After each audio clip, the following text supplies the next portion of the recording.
So whenever tax levies and rates are approved for a taxing unit, there's the anticipation by the taxing unit that their tax levy will be collected by the county treasurer and distributed to them by the county auditor. But whenever there are circuit breaker amounts in a taxing district, then that means we have taxpayers that are receiving circuit breaker credits, and they're not being billed for the full tax levies because of those circuit breaker credits. So in those instances, obviously the full tax levies will not be collected because they're not being billed. And these uncollectible tax levies are what we refer to or known as the circuit breaker revenue loss. And a circuit breaker revenue loss is equal to the total of the circuit breaker credit amounts for the taxing unit divided by the taxing unit's full tax levy. That's, you know, if those make up 10% of their total levy, then the best that the taxing unit can expect to receive is 90% of their tax levy or certified levy. All that I said there would be true in a perfect world, but in the world of circuit breaker credits, it's not a perfect world. And what I said about the 10% loss and such would be true if all of the property tax levies were treated equally in the distribution of taxes, but that's not the case. In what I call the world of circuit breaker credits, there are two terms. There are protected funds and unprotected funds. Protected funds are funds that have been designated to be protected from the effect of the circuit breaker revenue loss. So those funds would not be receiving that 10% reduction as other funds would. Those funds are entitled to the full tax levy, or at least as much as is collected from the taxpayers. The unprotected funds are all the other funds that aren't protected from the effect of circuit breaker.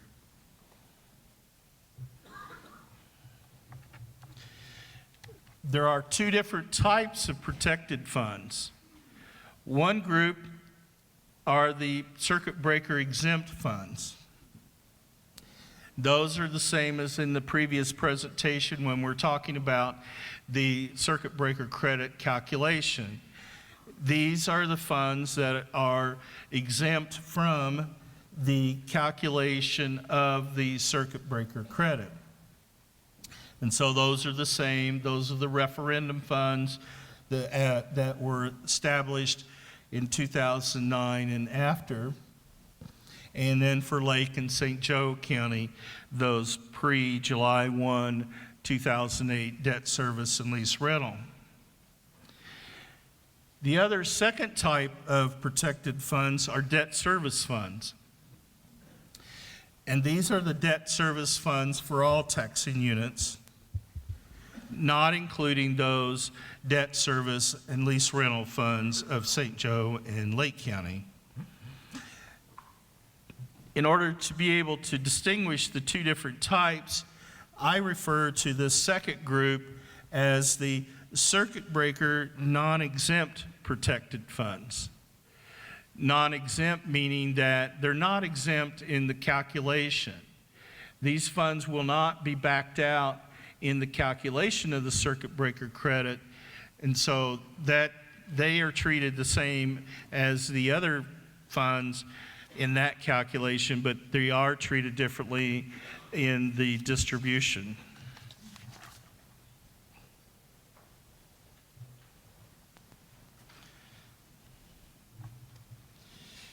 So this second group of protected funds, they are like I said, not excluded in the calculation.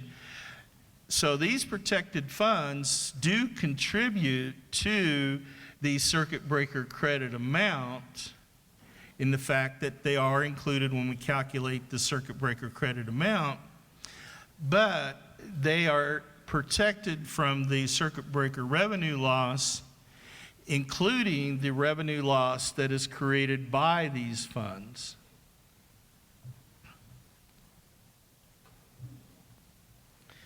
And then the unprotected funds are simply the funds that aren't protected. So, pretty easy. The unprotected funds are the funds or are the source for the protection of the circuit breaker non-exempt protected funds. The unprotected funds of a taxing unit are those. In other words, the circuit breaker non-exempt protected funds of one taxing unit cannot be protected by the unprotected funds of another taxing unit. So that protection for those non-exempt protected funds, it all occurs within the taxing unit, within the taxing district. And so those are only protected to the extent that there are funds available from those unprotected funds to protect those.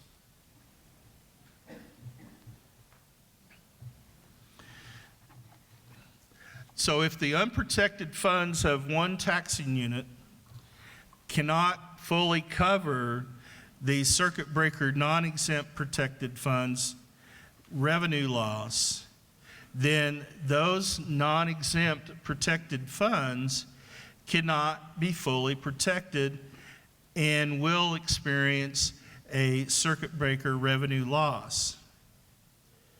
So there may be instances where there may be protected funds for a taxing unit, but they still will experience a circuit breaker revenue loss because it's not guaranteed that they're going to be fully protected. Also, if you have a taxing unit that does not have any unprotected funds, then those circuit breaker non-exempt protected funds are not going to be protected from the circuit breaker revenue loss.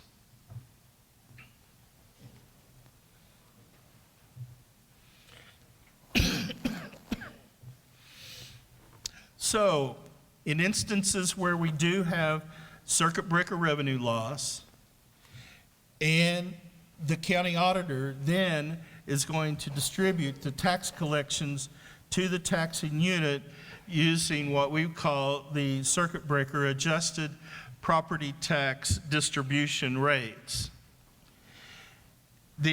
What those rates are, those are the DLGF certified rates that have been adjusted to increase the distributions to the protected funds and decrease the distributions to the unprotected funds to cover, to the extent possible, the protected funds. So if we have a rate adjustment that needs to be made to the protected funds that is greater than the sum of the rate of the unprotected funds, then that's the time when we have a case where the protected fund cannot be fully covered. And you can't reduce that unprotected fund rate down below zero, and that's the limit. And I'm going to show you a worksheet where we do that calculation here in a little bit. But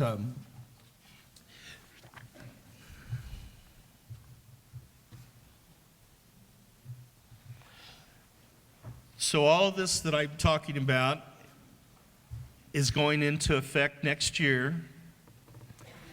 And so for 2013, pay 2014, our office will calculate the 2014 circuit breaker adjusted property tax distribution rates. And what will go into that calculation will be the 2014 certified rates. Then we will bring in the DLGF identification of protected and unprotected funds. We will be using the 2014 abstract total net assessed values, and we will be using the 2014 abstract circuit breaker amounts. For those counties that will have to adjust the rates, we will be sending to you those rates that you will then go into your tax distribution programs and adjust the rates that will be used for tax distribution, for property tax distribution.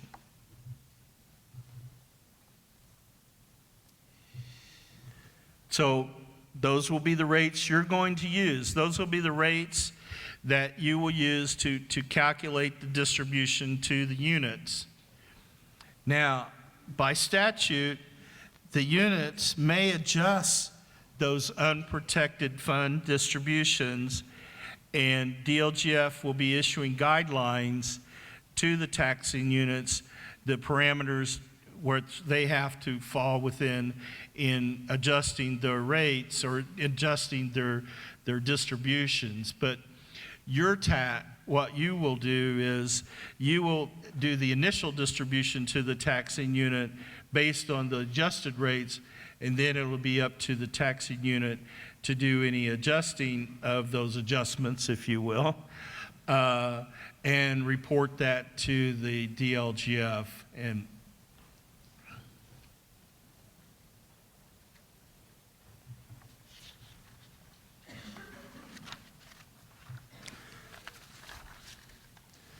so, first of all, these adjustments, these adjusted tax rates will be calculated whenever we have a taxing district that there is circuit breaker credit.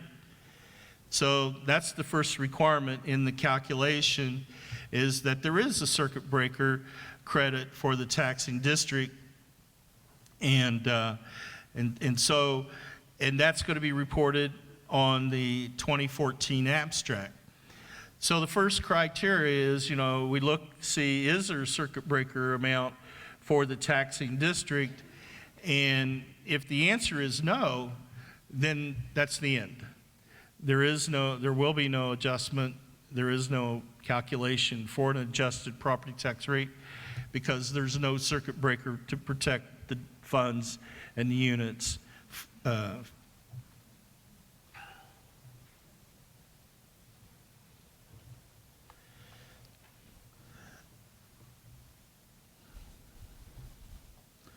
So our first step, if the answer is yes, there is circuit breaker credit, then our first step is to calculate what I call a circuit breaker net collection percentage.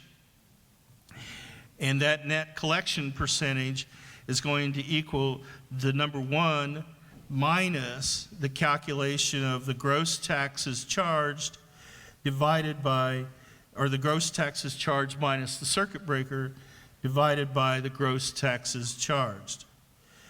And this net collection percentage is the factor that will be used to calculate the protected funds circuit breaker adjusted rates.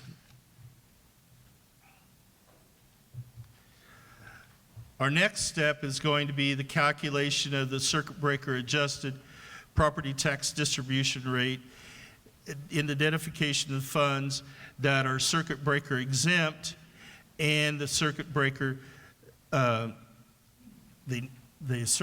funds that are not circuit breaker exempt but are protected. That group of funds that I call the circuit breaker non-exempt protected funds. So we will be going through a step, and you'll see this on the worksheet here in a little bit. We'll be going through a step of taking the abstract information for the taxing district and bringing it into a worksheet, and that includes the funds and the rates for the taxing district and the fund rates themselves and the fund titles and their DLGF fund code. And we will then be bouncing that against a worksheet given to us by DLGF that has identified the funds between being exempt or protected or unprotected. And in their classification, the funds that they label protected is that group that I call the circuit breaker non-exempt protected funds. Obviously, the ones that are labeled exempt are those that are exempt in the circuit breaker calculation. The reason why we need to know the difference between that exempt and the protected funds that are not exempt is that the calculation is different for the two.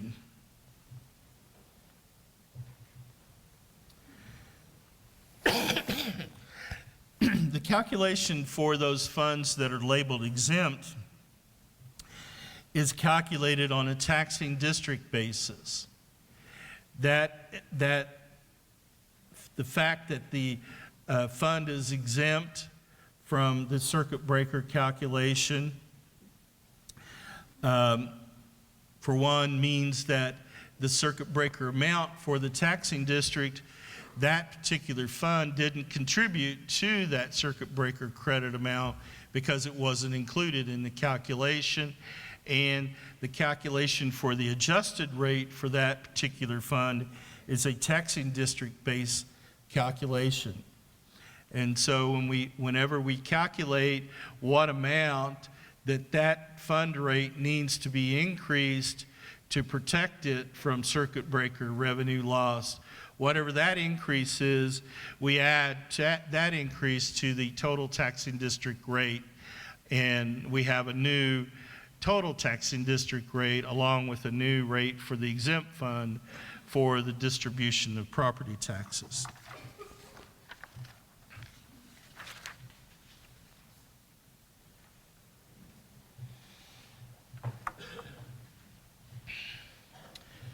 On the other hand, the calculation of the adjusted rate for those circuit breaker, non-exempt circuit breaker protected funds is calculated on a taxing unit basis within that taxing district, and the total taxing district rate is not increased by whatever amount that those non-exempt protected funding rates are increased.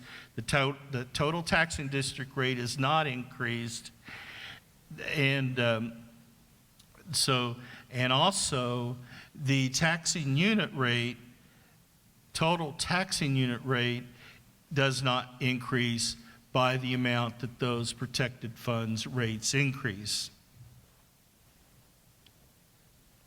So you say, what happens to that increase?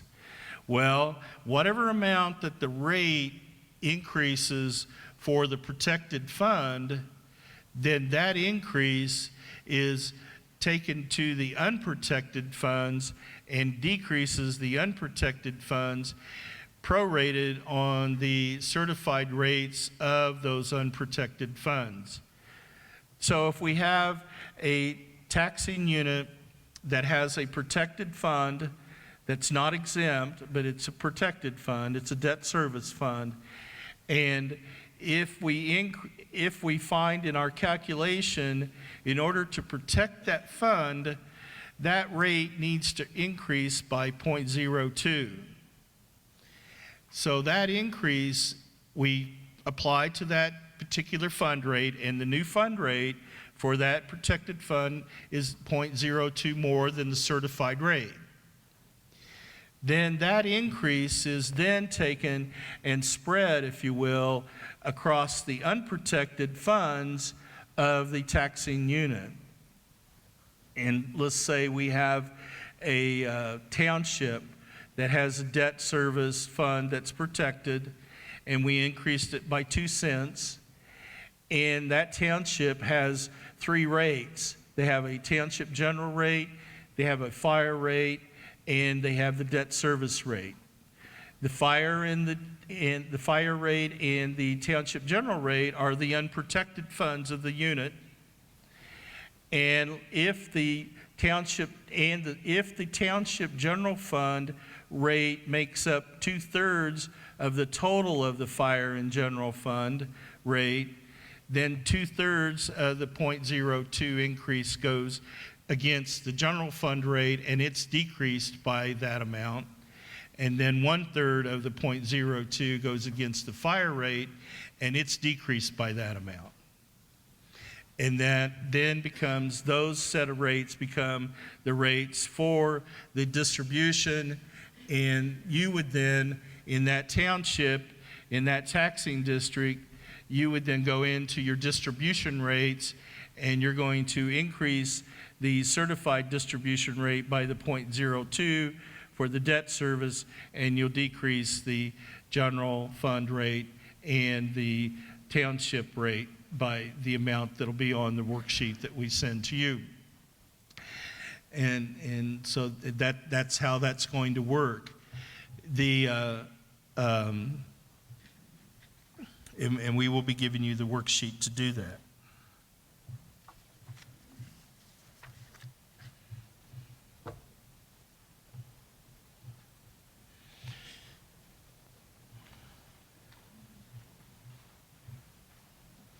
So in the end, whenever you have the circuit breaker credit in a taxing district, then you will have adjusted property tax rates for your distribution rates.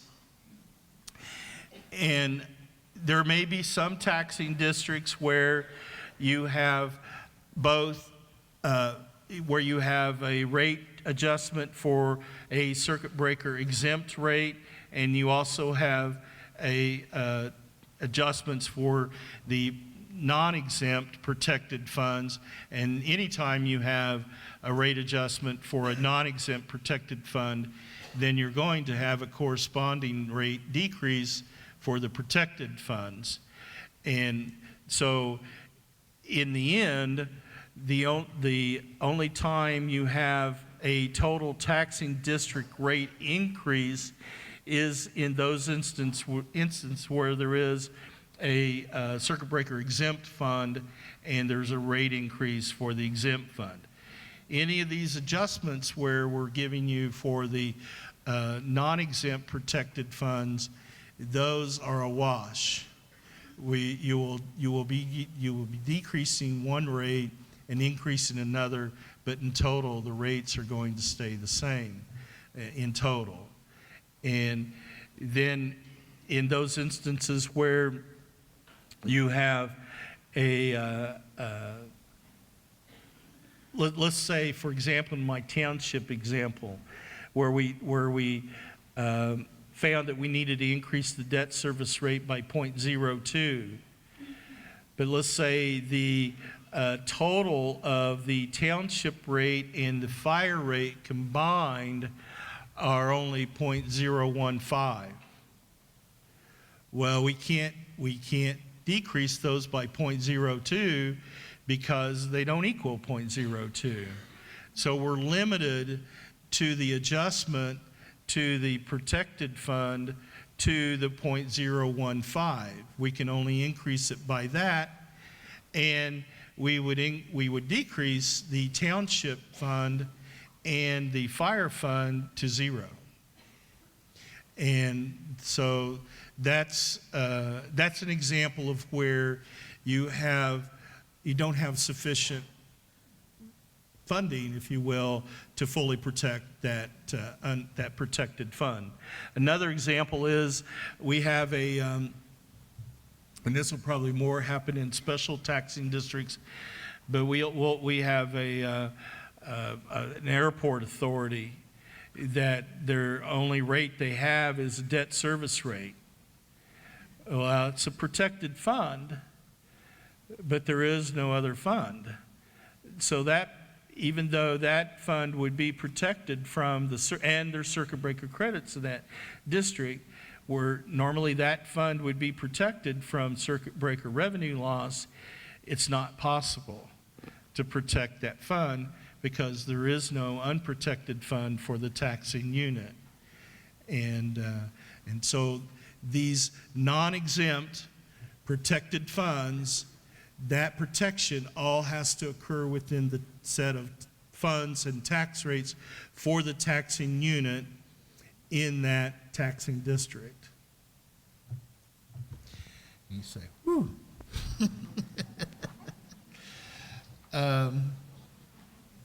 Just one point, and then we'll go look at this crazy worksheet. One point here is that these circuit breaker adjusted property tax rates for property tax distributions are just for property tax distributions. If you have adjusted rates for circuit breaker and for your excise and your FIT and CVET, you are not going to use the circuit breaker adjusted rates. You're going to use the certified property tax rates for those calculations, and if you're levy-freeze county, you'll use the certified rate plus the equivalency rate, the DLGF equivalency rate. So these circuit breaker adjusted rates are only for property taxes.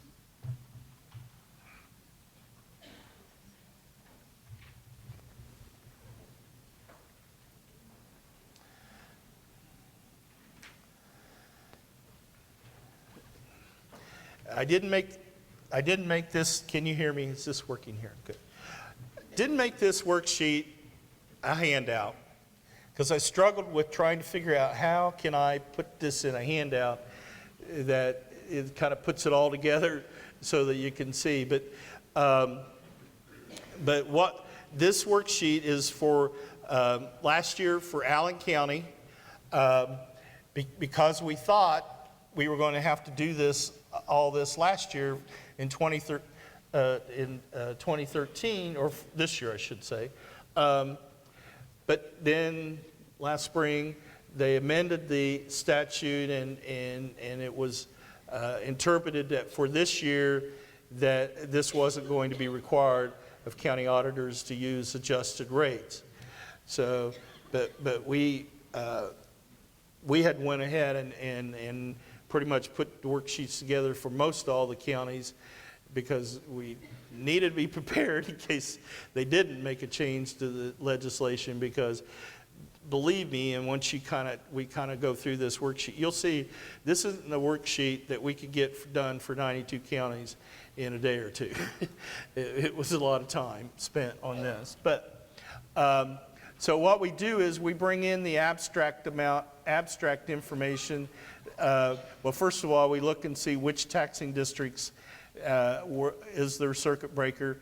This first tab here, we got 038. That taxing district was one that has the circuit breaker. So we know there could potentially be adjusted rates, and we bring in the assessed values, and we bring in the approved rates, and we do a calculation of the gross tax. And then we bring in the various different circuit breaker amounts.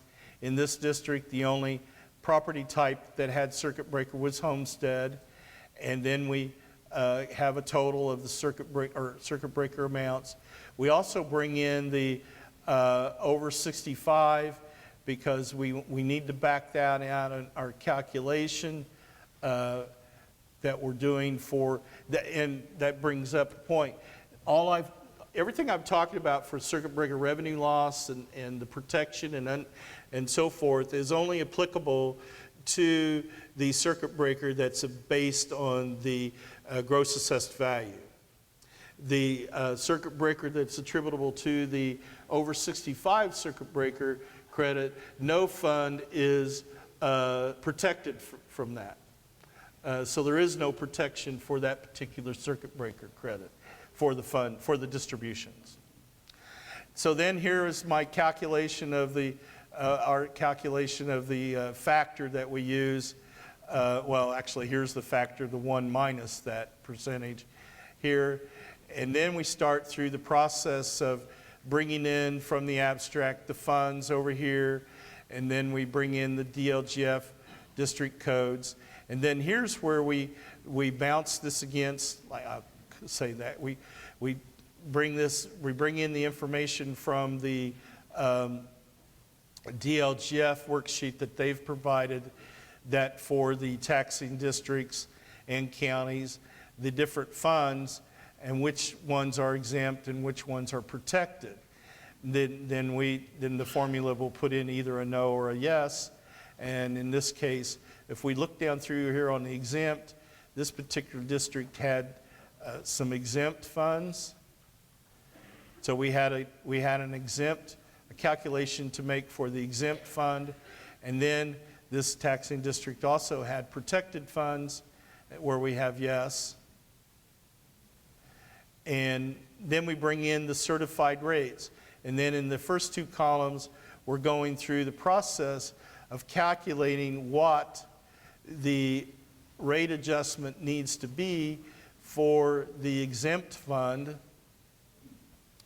And then whatever that rate is, that increase in rate, which in this case, the increase in the rate was this 0.001, we add that to the taxing district rate, so our new taxing district rate is increased by that. And then up here, our fund rate is also increased by that amount. It was this 1384, get over here, Dan, 1384, now it's 1385. So that finishes the exempt, and then we go through the series of going across here and calculating the adjustment for the non-exempt protected funds, in which those are the funds that were labeled yes over here, and we calculate then what we need, what the new rate will be. And in some instances, especially in a district like this one, you'll notice that the factor to use for adjusting the rates is almost 100%, almost a 1. So there will be some units where that adjustment to the unit rate, that factor is so small of a factor increase that there will not end up to be an adjusted rate, because we only go out to 4 decimal places, and to show any kind of adjustment, the rate would have had to have been out more than 4 adjustment places.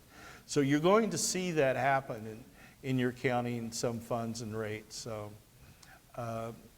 but in the end, then we will give to you these. This column then will be the new set of rates that are going to be used for the distribution of property taxes. And you'll notice that all the adjustments we were making in here for the non-exempt protected funds didn't increase that district rate any more than what it was increased for the rate for the exempt fund.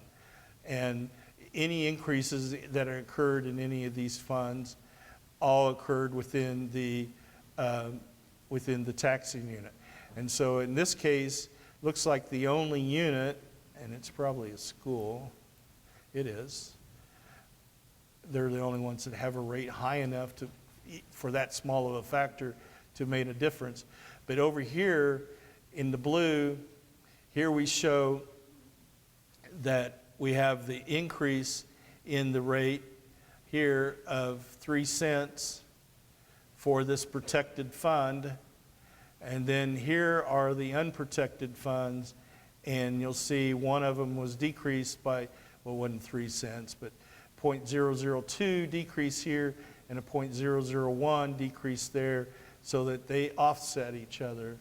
And that's what happens within the unit, is one rate, one or more of the rates that are protected is increased, and then the unprotected funds are decreased. Now, you'll notice here, here was the fund for the school that was exempt, and we made the rate adjustment here, the rate adjustment here for the exempt fund, and we had the new rate. But then that rate in this non-exempt protected fund adjustments and the unprotected fund adjustments, that particular fund isn't included in that calculation because the adjustment occurred over with the exempt. And it's only, the only thing that's occurring with the adjustments within the rates of the unit are the non-exempt protected and the unprotected funds. So this is something you have to look forward to. You're going to be getting a worksheet from us.